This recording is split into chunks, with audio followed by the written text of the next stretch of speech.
Well, hello guys, it's Chris. From legendary monsters to famous socialites to entire towns, join me as I reveal 5 mysterious disappearances that no one can explain.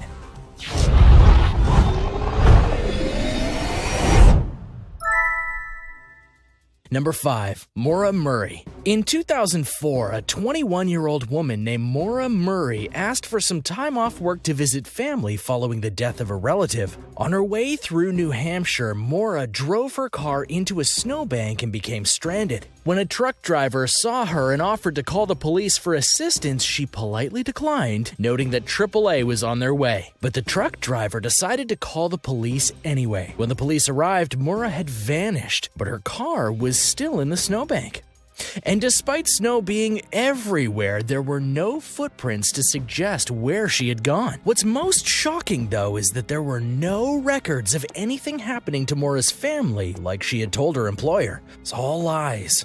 Even stranger, before she left for her trip, she'd been in a different car accident and had experienced a mental breakdown at work. Police even theorized that the day she crashed into the snowbank, she was on her way to a remote place to do the unthinkable. The day after Maura's disappearance, her boyfriend received a voicemail containing no words, just the sounds of Maura's pained sobbing. Maura's father has never given up searching for her, and in February of this year, the media revealed promising news. After Maura's disappearance, a homeowner nearby had refused to allow their property to be searched. However, a new owner has granted permission, and cadaver dogs have indicated that there may be human remains underneath the basement floor. While the discovery of Maura's body would solidify the long-held suspicion that she met a tragic end, it would also provide her loved ones with some much-needed closure, and perhaps some answers regarding what happened to her. Number 4. Virginia Carpenter. On June 21, 1948, a 21-year-old woman named Virginia Carpenter boarded a train that was en route from Texarkana to Denton. Her ultimate destination was the Texas State College for Women, and during the train ride, she met a female teacher who was heading in the same direction, so they shared a cab there from the Denton train station. As they arrived, Virginia realized that one of her bags was missing, so she went back to the train station alone. Upon arriving at the station, the bag she was looking for was not there, and the train attendants noted that if found, it would be dropped off at the dorm in the morning. Virginia took the cab back to her new dorm. As they pulled in, there was a yellow convertible with 2 men in the front seats just outside. Virginia seemed to know them, and after exiting the cab, she was never seen again. Well, maybe not. After she went missing, there was a series of reported sightings of Virginia, and people began wondering if her disappearance was a hoax. Some sightings placed her with the 2 men with the convertible. Other reports claimed that she was hitchhiking and said she ran away from something, but none of these sightings were ever proven. Adding to the mystery, 3 of Virginia's friends were later killed by a serial killer who was never caught. However, police claim that the murders are not connected to Virginia's disappearance. Under Texas civil law, she was declared dead on June 9, 1955, and has been considered so ever since, at least legally. Number 3. Dorothy Arnold. In 1910, there was a young heiress and socialite named Dorothy Arnold living in New York. Despite her privileged existence, Dorothy dreamed of becoming a writer. That year, she submitted 2 of her own works to a publication and was rejected. At a time when women couldn't even vote and were considered second-class citizens, it was typical for their career attempts to fail. Dorothy's friends and family were all too happy to make fun of her for her broken dreams. On December 12th, Dorothy told her mother that she was going shopping for a dress for her sister's upcoming ball. During the outing, she purchased chocolate and a book and went for a walk in Central Park. This was the last time she was seen. Given her status as an heiress, a kidnapping was suspected at first, but no ransom demands were ever made. Suspiciously, Dorothy's family did not report her disappearance for 6 weeks and even told people who expressed concern that she was fine. When they finally came clean that Dorothy was missing, they didn't go to the police but to their lawyer. The police became involved after all possible evidence had been contaminated, complicating the search. Dorothy did have a secret life.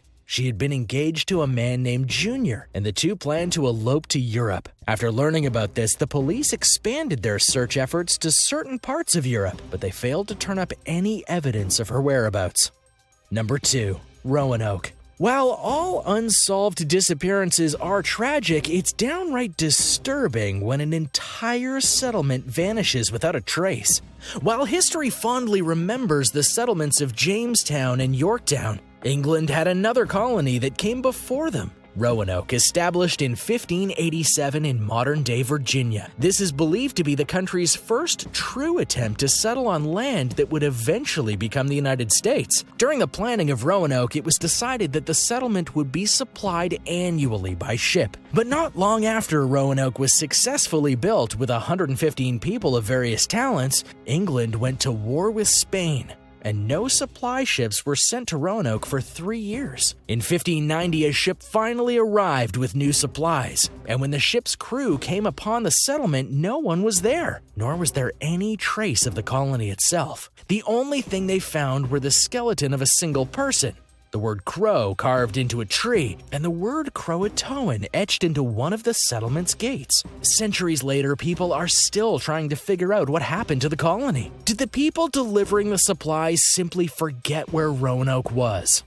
It's doubtful. The supply ship was captained by a man named John White, one of Roanoke's original founders who would return to England to retrieve supplies in 1587. He also had family in Roanoke, and it's unlikely that he simply forgot where it was. So what happened to the colony? The biggest and most pervasive theory comes from Croatoan. This word is the name of an island just south of where the colony was formed, and it was also the name of a Native American tribe that lived on the island. Many people think the Croatoan people actually wiped out Roanoke, but there's a problem with that theory. If there was a massive battle, why was there only one skeleton found? It's unlikely that the Croatoan people would have taken the bodies. If anything, they would have left them there as a warning for those who were considering invading their land. Furthermore, if there was a battle in the settlement, there would have been more damage and some clue as to what had happened to it. But there was essentially nothing when White returned. Another theory is that the people were so desperate for supplies that they decided to go to the island of Croatoan and try to live there, either as part of the tribe or just to make a new home for themselves. But if that was true, why did they abandon the colony to the point where they barely left a trace? Even in desperation, it seems unlikely that they would have completely broken it down. And even if so, what's the meaning of the cryptic one-word message, Croatoan?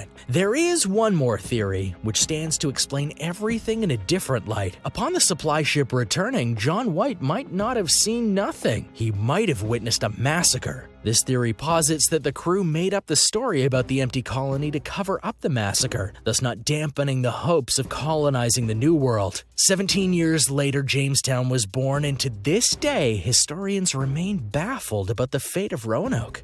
Number 1. Jimmy Hoffa. When it comes to disappearances, there are a few that stand out above the rest, and one of them is the legendary and infamous Jimmy Hoffa. Jimmy Hoffa was many things, including part of the mob and the leader of a union group called Teamsters. On the latter front, you could say he was born for the role, as he was an activist from the early years of his life, a natural-born leader, if you will. By 1952, Hoffa was vice president of the Teamsters, and from 1958 to 1971, he was the union's president, serving some 2.3 million members during his tenure. Despite his admirable work ethic, Hoffa was hardly an innocent man. He was involved with the New York mob and was even indicted twice on various charges, including jury tampering, bribes, and fraud. And that's just to name a few. He was eventually given a prison sentence of 13 years, but he got out of it by resigning as the Teamsters president via a pardon deal with U.S. President Richard Nixon. In 1975, on a seemingly typical evening, Jimmy Hoffa vanished and was never seen again. Due to Hoffa's fame, the mystery surrounding his disappearance garnered a lot of attention, from local cops to the FBI. And to this day, people are still wondering what happened to him. The night he disappeared, Hoffa called his wife from a phone booth and told her that a planned meeting with local mobsters didn't happen, that he'd been stood up. Nobody has seen or heard from Hoffa since. The most prevailing theory of the lot, and there are many theories, is that the mob didn't want to risk Hoffa talking to anyone about what they were doing or planning to do with the Teamsters. Hoffa was one of their go-to guys, but after his prison sentence, they cozied up to Frank Fitzsimmons, the man who replaced him on the Teamsters. Problem, though, was that Hoffa might have had dirt on them, and that he might use this dirt to regain power in a discreet way within the Teamsters, since he was banned from participating in the union as part of his plea deal. It's a distinct possibility that Hoffa was perceived as a threat by the mob and was therefore murdered. Hoffa's body was never found. There was a rumor that his body had been buried in the former Meadowlands Stadium, home of the New York Giants, which actually was being constructed around the time of his death. However, during an episode of Mythbusters, the entire field and some of the seating sections were scanned and nothing was found. There's been no new evidence in recent years as to what happened to Jimmy Hoffa, and as the FBI and even Hoffa's own daughter have noted, anyone could have killed him. Anyone who could have killed him is likely dead, or at the very least, very old. So what happened to Jimmy Hoffa? The world will probably never know. Well, thanks for watching, guys. Can you believe some of these disappearances? Which one was the most mysterious? Do you have any information we didn't cover? Let me know in the comments below. Be sure to subscribe, and I'll see you next time.